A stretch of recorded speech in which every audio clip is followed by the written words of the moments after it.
Bab 825. Hati-hati memilih teman. Di luar aula, Lucy Chu sudah berjalan menuruni tangga batu bersama Harley Ye. Mereka berjalan di jalan yang panjang dan tenang di antara pegunungan. Sepanjang perjalanan, Lucy menggandeng Harley Ye. Dia yang ekspresinya dingin, terkadang sengaja atau tidak sengaja melirik Harley Ye yang berada di sampingnya. Ada sesuatu yang sulit dijelaskan di matanya yang indah. Emosinya sangat aneh. Harley Ye berjalan dengan sangat hati-hati selangkah demi selangkah. Pada saat ini, dia seperti orang tua yang sangat lemah. Kamu sudah berubah. Di kedalaman bunga-bunga dan pepohonan, Harley Ye mengucapkan sepatah kata, memecah keheningan di antara keduanya. Kalau begitu beritahu aku apa yang berbeda, ujar Lucy Chu. Kamu seperti menjadi orang lain. Harley Ye sedikit tersenyum. Aku selalu mengira kamu adalah wanita bodoh yang tidak punya otak. Tapi ketika terakhir kali aku kembali dari kota Danceng, aku tiba-tiba menyadari bahwa kamu juga seseorang yang punya cerita. Siapa yang tidak memiliki cerita masa lalu? Lucy Chu membantu Harley Ye menaiki tangga batu kecil. Nada bicaranya masih dingin. Ya, setiap orang memiliki cerita. Mereka akan memilih untuk menceritakannya kepada generasi mendatang di waktu yang tidak pasti. Tempat yang akrab tapi asing. Harley Ye berjalan santai. Dia juga berkata dengan santai. Cerita seorang wanita tidak lain adalah masalah cinta. Tidak tahu apakah pemahamanku benar atau tidak. Orang yang kehilangan penglihatannya.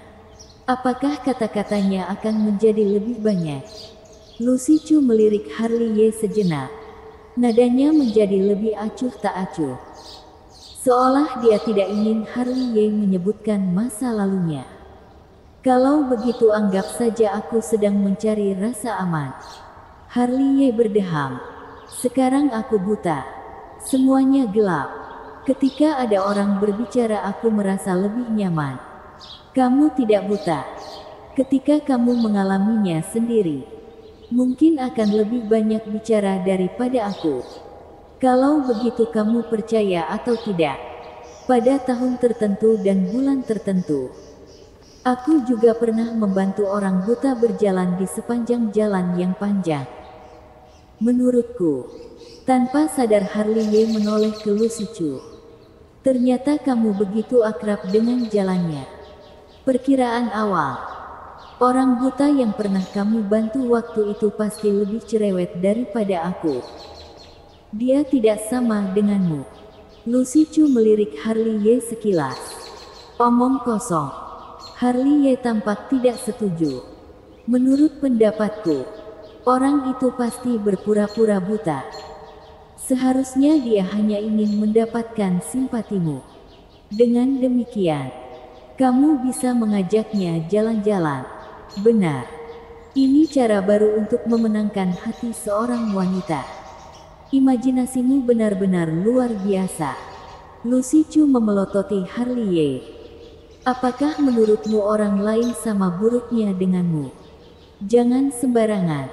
Aku serius. Harley Ye mengorek-gorek telinganya. Kamu hanya tidak mengenalku.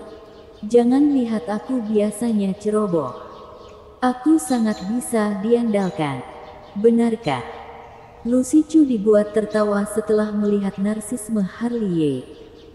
Kenapa aku pernah mendengar bahwa kamu dulunya khusus melakukan tindakan tak senonoh? Bahkan berani menyekap mantan pacarmu dan pergi meminta uang tebusan. Hal apa lagi yang tidak bisa kamu lakukan? Aku sangat bingung. Kenapa saat dalam perjalanan kembali Nancy Ji tidak mencekikmu sampai mati? Kenapa aku merasa punggungku sangat dingin? Setelah mengatakan ini, Harley Ye bergidik. Kamu tidak akan menendangku ke sungai secara diam-diam di tengah perjalanan. Bukan. Bahkan jika aku menendangmu, Aku juga akan menendang dengan terang-terangan. Lucy Chu melirik Harley Ye sekilas lagi. Kalau begitu aku tidak perlu khawatir. Harley Ye belum menyelesaikan perkataannya. Karena tidak berdiri dengan benar dia terjatuh. Kepalanya membentur anak tangga batu. Untungnya kepalanya sangat keras. Kalau tidak itu akan sangat memalukan. Kamu menipuku. Harley Ye merangkak dengan menyedihkan. Dia menutupi dahinya dan menatap Lucy Chu dengan bingung. Kamu, Little Fatty, sini. Iya kamu. Lucy Chu langsung mengabaikan Harley Ye. Pada saat ini dia menunjuk dan memanggil seseorang bertubuh gemuk di kejauhan. Hehehe. Tak lama kemudian, setelah Harley Ye mendengar suara seringai, dia tahu bajingan mana itu. Bahkan buta pun, Harley Ye bisa melihat Brady sedang menggosok tangan kecilnya yang gemuk dan matanya menatap Lucy Chu dengan genit. Senior cantik, kamu memanggilku. Ternyata tebakan Harley Ye benar. Karena gerakan Brady saat ini sama seperti yang dia bayangkan.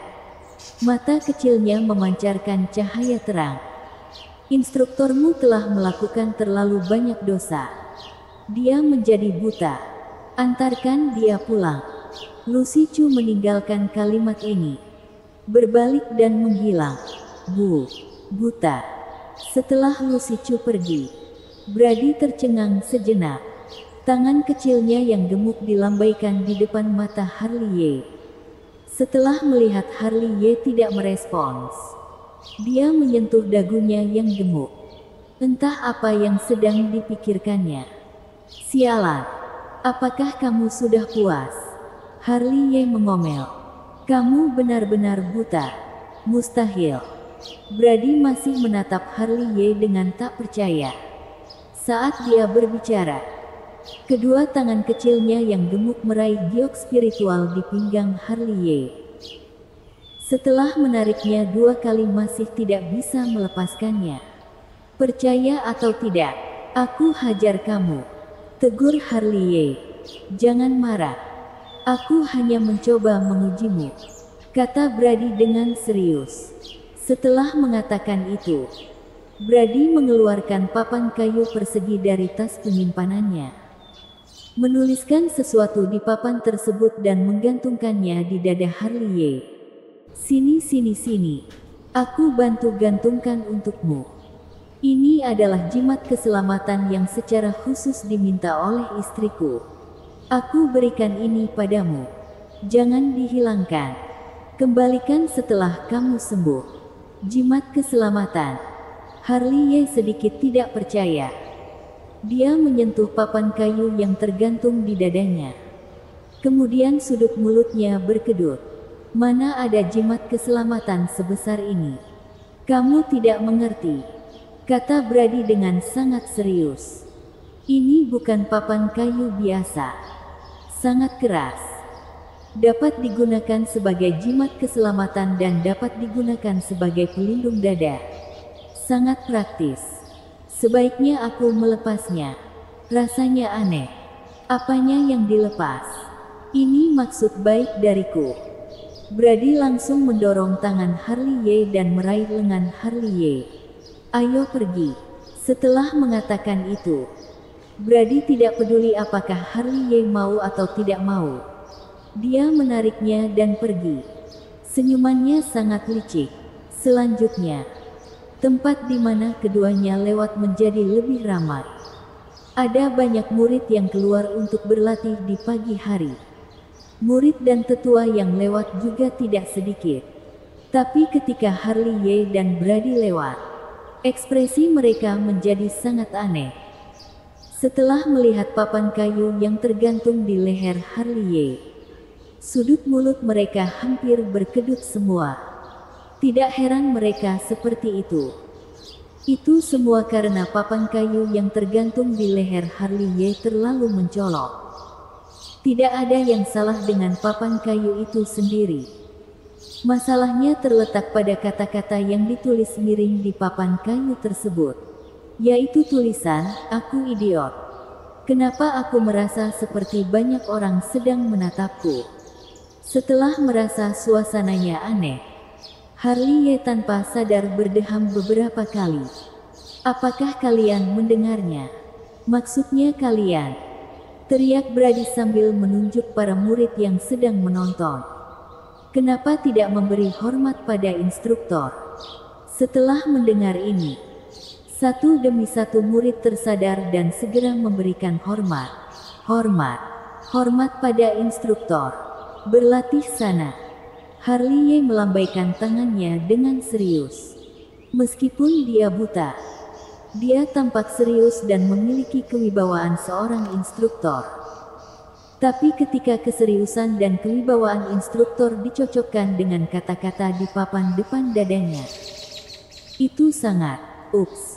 Saat berbicara, Yunandi Xie, Harley Situ dan Pandi Huo muncul entah dari mana. Pertama-tama mereka melirik papan kayu di dada Harley. Kemudian mereka mengarahkan pandangan ke Harley. Ekspresi mereka tampak sangat kagum. Brady pintar. Dia memberitahukan situasi Harley dengan kesadaran ilahi kepada mereka bertiga. Ternyata begitu. Mereka bertiga menyingsingkan lengan baju mereka. Kemudian menggosok tangan dan tersenyum sembrono. "Bro." Tak lama kemudian, Pandi Huo mendirikan sebuah prasasti batu di sisi kiri Harley dan menulis beberapa kata besar. "Satu malam 1,8 juta. Di sisi lain, Yunandi Xie juga mendirikan sebuah prasasti batu di sisi kanan Harley, yang di atasnya juga tertulis beberapa kata. Tidak bisa ditawar. Harley Situ juga tidak diam saja. Dia meletakkan plakat di atas kepala Harley dan di atas dua prasasti batu. Bisa disebut pelengkap. Di atas tertulis kata-kata yang sangat mendominasi. "Dijamin puas." "Apa yang kalian lakukan?" Harley melirik sekilas keempat bajingan itu dengan matanya yang buta. "Sini sini sini. Duduk di sini." Yunandi Xie dengan sangat pengertian mencarikan sebuah kursi untuk Harley.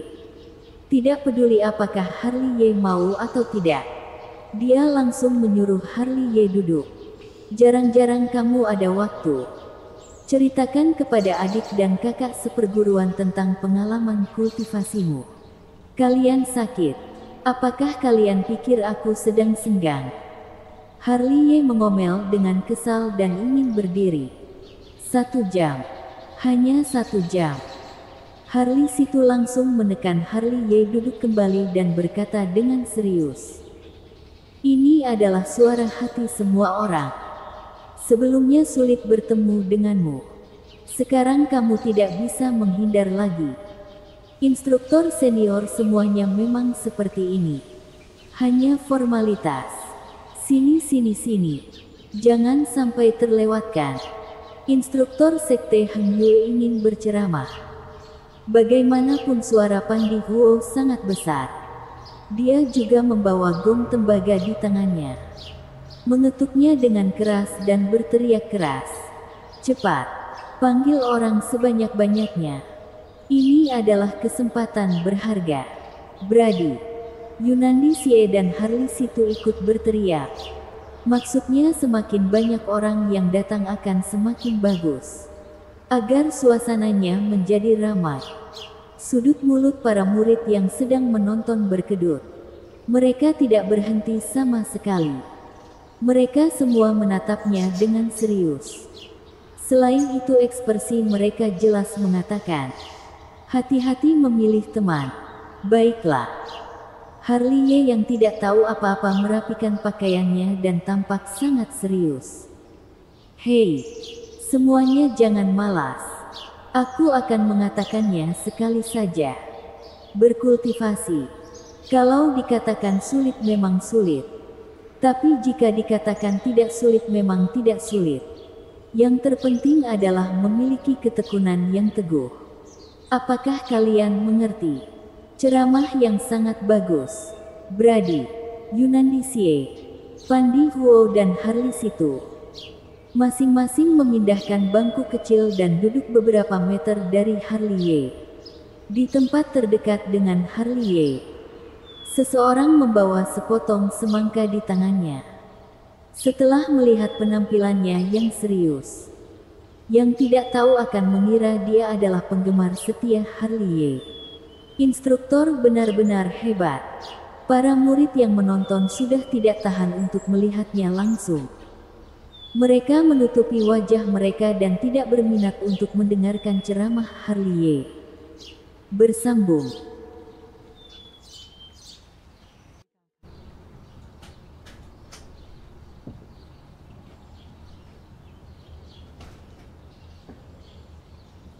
Bab 826. Pasien. Bagus. Sinar mentari di pagi hari sangat hangat. Sekte Hang Yue seperti negeri dongeng, tapi sangat ramai. Suara teriakan terus terdengar.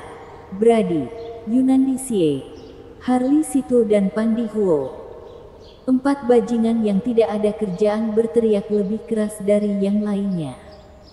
Dilihat dari kejauhan, sangat ramai. Saat ini semua melihat ke satu sisi dengan ekspresi yang luar biasa. Di arah itu, Harley duduk di sana dan masih menceritakan pengalaman kultivasinya dengan sangat serius. Syuh. Tepat ketika keempat bajingan itu berteriak, sesosok orang muncul seperti hantu. Dia mengenakan pakaian bidadari warna-warni, dikelilingi oleh bunga ilahi. Seluruh tubuhnya seperti teratai yang mekar, suci dan sempurna. Begitu diperhatikan dengan cermat, bukankah orang ini adalah Lensi? Setelah melihat Lensi datang, Brady dan yang lainnya yang hendak akan berteriak lagi langsung menutup mulut mereka. Sangat kreatif. Lensi menyilangkan tangannya di dada dan menatap Harley Situ serta yang lainnya sambil tersenyum. Hehehe. Setelah melihat senyuman Lensi, mereka berempat tertawa canggung dan merasa sekujur tubuh mereka terasa dingin. Alhasil, di detik berikutnya, mereka saling berpelukan. Tidak, lebih tepatnya, mereka diikat oleh seutas tali. Pelukan tim yang dirumorkan seharusnya seperti adegan saat ini. Sangat kreatif. Paman guru akan mengirim kalian ke surga untuk bermain. Lensi sangat kuat. Dia mengangkat keempatnya, lalu menendang mereka ke langit dengan sekuat tenaga. Wow! Para murid yang berada di bawah mengangkat kepala mereka, menyaksikan keempat bajingan tersebut menghilang dari pandangan mereka. Apa yang kamu lakukan? Harley tanpa sadar menelan ludah. Meskipun dia buta, tapi dia juga mengangkat wajahnya dan melihat ke langit. Karena dia mendengar bahwa Harley Situ dan yang lainnya sudah terbang ke atas langit. Selain itu, untuk sementara mereka tidak akan jatuh. Apakah kamu bisa melihatnya? Lensi sudah meraih baju Harley, dan Harley dibawa pergi ke puncak Gadis Giok. Setelah melihat adegan ini, sudut mulut para murid berkedut. Instruktur Sekte Hang Yue, Master Suci Sekte Yan Huang dan juga Panglima tertinggi dari 3 pasukan, saat ini dibawa pergi seperti seekor anak ayam. Adegan itu sangat luar biasa. Namun, lelucon omong kosong ini tidak berakhir begitu saja karena Harley Situ dan yang lainnya terbang ke atas langit dan Harley dibawa pergi. Para murid yang menonton masih di sana, menyentuh dagu mereka dan melihat ke langit. Tujuannya adalah untuk melihat kapan Harley Situ dan yang lain akan jatuh. Teman seiman, kamu memiliki cucu yang baik. Di atas gunung spiritual, leluhur keluarga Siong juga seperti para murid lainnya, mengangkat kepalanya dan menatap langit ilusi. Ekspresinya sangat syok. Si gemuk dari keluarga kalian juga lumayan. Alphonse Situ berdeham. Sama seperti leluhur keluarga Xiong, dia juga mengangkat kepalanya, seolah bisa menembus awan dan melihat Brady dan yang lainnya di atas mereka. Dugaan awal, jatuh dari ketinggian seperti itu, mereka bisa babak belur. Di samping, Zulkarnain Sangguan mengangkat kepalanya dan membelai janggutnya dengan ekspresi penuh makna. Untungnya keturunan kami adalah 2 anak gadis yang penurut. Setelah mendengar ini, leluhur keluarga Xiong dan Alphonse itu menoleh dan menatap Zulkarnain Sangguan dari atas sampai ke bawah. Kamu benar-benar sangat beesia berlagak. Di sisi lain, Lancy sudah membawa Harley Ye kembali ke puncak gadis giok. Kemudian segera melemparkannya ke dalam rumah batu yang khusus digunakan untuk pelatihan tertutup. Aku adalah pasien. Bisakah kamu bersikap lebih lembut sedikit? Harley Ye merangkak bangkit dengan menyedihkan. Dia meringis kesakitan. Selain itu, dengan tidak mudahnya aku bisa meluangkan waktu untuk menceritakan pengalaman kultivasiku kepada orang lain. Dibawa pulang begitu saja olehmu. Aku sangat kehilangan kehormatanku. Boom, boom, boom. Lancy tidak berbicara. Dia meletakkan sebuah plakat dan 2 prasasti batu di depan Harley Ye. Tulisan besar di atasnya sangat menarik. 1,6 juta semalam. Tidak bisa ditawar. Dijamin puas. Benda apa ini? Harley Ye menyentuh 2 prasasti batu dan sebuah plakat itu. Dia merasa sedikit bingung. Bukan apa-apa. Itu semua diberikan oleh beberapa teman baikmu itu untukmu. Aku membawakannya untukmu. Lancy mengeluarkan cermin kecil sambil melihat ke cermin untuk merapikan rambutnya. Sambil berbicara dengan acuh tak acuh. Kamu pasti sangat menyukainya. Tunggu suatu hari nanti ketika kamu sudah bisa melihat. Kamu akan menyadari betapa indahnya dunia ini. Misterius sekali. Harley Ye tanpa sadar cemberut. Bisakah kamu memberitahuku sebenarnya apa yang terjadi padamu dan Nancy Ji?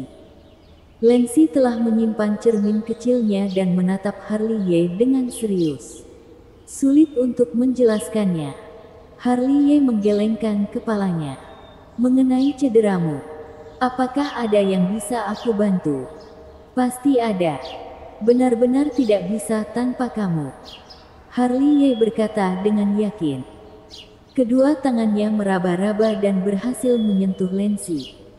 Sambil berbicara dengan serius, dia secara sadar melepas baju Lancy. Cedera ini harus diobati dengan energi yin yang. Lepaskan semua baju dan biarkan aku tidur 1 malam. Setelah bangun besok, pasti langsung sembuh. Setelah melihat wajah serius Harley Ye dan mendengarkan kata-kata Harley Ye yang sangat tidak sopan, Lancy langsung sangat tak berdaya. Sepasang mata yang indah perlahan memancarkan api kemarahan. Plak, segera. Suara tamparan keras menyebar ke seluruh rumah batu.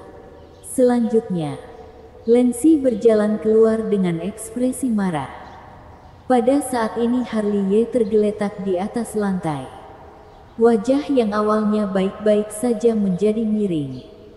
Sepasang mata besar yang bagus berubah menjadi mata juling.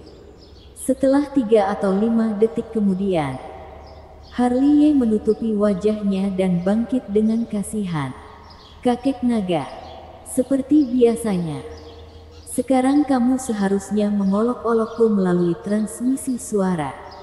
Sambil menggosok wajahnya yang bengkak, Harley Ye bergumam. Namun kali ini, mistik naga kuno mistik tidak mentransmisikan suara lagi. Alasannya karena tubuh asli Harley Ye, tubuh bayangan terakhirnya yang tinggal di sekte Zeng yang telah menghilang. Dia telah kehilangan kontak dengan naga kuno mistik. Namun, meskipun naga kuno mistik tidak mentransmisikan suara, tapi suara tubuh inkarnasinya terdengar. Bos, Kamu tidak bisa seperti ini. Terakhir kali aku sudah pernah bilang. Kali ini kamu benar-benar menyusahkanku. Ini di luar dugaan. Harley berdeham. Dia bisa merasakan bahwa tubuh inkarnasinya juga mengalami cedera serius. Kalau begitu, bisakah kamu mengatakannya kepadaku terlebih dahulu sebelum terjadi hal di luar dugaan? Tubuh inkarnasi berteriak keras. Untung aku keluar jalan-jalan. Kalau aku sedang bertarung dengan seseorang, aku pasti sudah dihajar habis-habisan. Jangan berbicara omong kosong. Harley memarahinya dan langsung mengubah topik pembicaraan. Aku bertanya padamu, apakah ada kabar tentang guruku? Tidak ada. Bintang Ye menggelengkan kepalanya dan bertanya dengan ragu. Bos, apakah kamu yakin gurumu ada di Beichu? Setidaknya dia tidak berada di Nanchu. Harley menarik napas dalam-dalam. Kalau begitu, bos, pernahkah kamu berpikir bahwa kamu telah membuat banyak masalah di Nanchu akhir-akhir ini? Bahkan jika gurumu ada di Beichu, seharusnya kamu sudah mendengar berita tentangnya. Sudah lewat begitu lama tapi masih belum ada berita. Jangan-jangan apakah dia sudah? Jangan bicara omong kosong. Token giok jiwanya masih utuh. Hal ini benar-benar aneh. Tubuh inkarnasi menggaruk-garuk kepalanya. Lanjutkan pencariannya. Masalah Nanchu akan selesai dalam beberapa hari ini. Kemudian aku akan pergi ke Beichu secara pribadi. Harley menarik napas dalam-dalam lagi. Setelah mengatakan itu, dia memblokir kontak dengan tubuh inkarnasi. Jangan terburu-buru. Masih ada satu hal lagi. Cepat katakan. Aku bertemu dengan orang aneh itu lagi. Orang yang kecepatannya luar biasa itu. Tubuh inkarnasi berkata perlahan. Ribuan master mengepungnya. Semuanya dibunuh olehnya. Tapi intinya bukan ini. Kalau begitu langsung ke intinya. Harley sedikit tidak sabar. Dia bisa 10.000 pedang menyatu. 10.000 pedang menyatu. Setelah mendengar 4 kata ini, Harley mengerutkan kening. Ini adalah jurus yang dia ciptakan.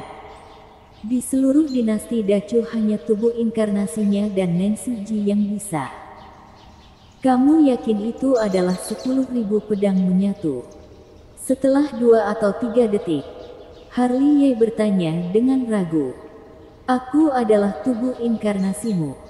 Aku bisa semua kekuatan supranatural yang kamu bisa. Aku tidak mungkin salah lihat. Itu memang 10.000 pedang menyatu. Kata tubuh inkarnasi dengan sangat yakin.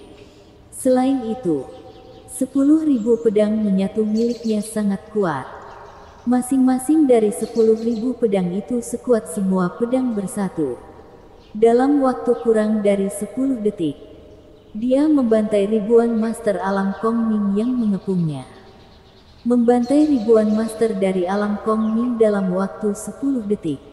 Setelah mendengar rekor pertarungan ini, Harley pun sangat terkejut. Jangankan dia, bahkan Kaisar Pisau pun tidak bisa melakukannya. Hal ini membutuhkan kekuatan tempur yang luar biasa. Orang yang begitu kuat tidak mungkin orang biasa di dinasti Dacu. Mata Harley menjadi redup. Mungkinkah sebelum aku, ada orang yang bisa kekuatan supranatural 10.000 pedang dan pencapaiannya jauh di atasku? Pergilah. Entah berapa lama kemudian, Harley baru berbicara. Beberapa hari ini jangan buat masalah. Ada terlalu banyak keberadaan makhluk kuno kuat yang terus muncul. Tidak sedikit orang yang bisa membunuhku dalam hitungan detik. Harus rendah hati dalam melakukan segala hal. Setelah selesai bicara, Harley memblokir koneksi dengan tubuh inkarnasi. Setelah 3 atau 5 detik kemudian, Harley menarik napas dalam-dalam. sedikit memejamkan matanya dan menyesuaikan suasana hatinya ke keadaan damai. Selanjutnya, Harliye terus-menerus mengumpulkan sumber tubuh sucinya untuk menyucikan tubuh sucinya dan terus-menerus mengeluarkan kekuatan misterius dari tubuhnya. Diikuti dengan api spiritual untuk melatih tubuh. Petir surgawi untuk pemurnian jiwa. Ini adalah proses yang panjang. Auranya yang lemah dan tidak stabil menjadi lebih merata seiring berjalannya waktu. Hingga malam tiba, tubuh suci Harliye bergetar sebentar. Namun pada saat ini, pikirannya ditarik ke dalam konsepsi seni yang misterius. Yang Harliye lihat adalah pedang ilahi, diselipkan di antara langit dan bumi. Seperti tiang penyangga langit, berdiri tegak dan menciptakan zaman keos. Apakah itu pedang Kaisar Agung Xuanyuan? Gumam Harliye. Dia menatap pedang tersebut dengan tertegun. Di depannya, Harliye merasa dirinya sangat kecil. Meskipun itu hanya konsepsi seni, Harliye masih dibuat kewalahan. Walaupun itu konsepsi seni, Harliye tetap tidak berani menatap langsung ke arah pedang tersebut. Pedang tersebut terlihat biasa saja, tapi memiliki kekuatan yang bisa menghancurkan dunia. Bersambung.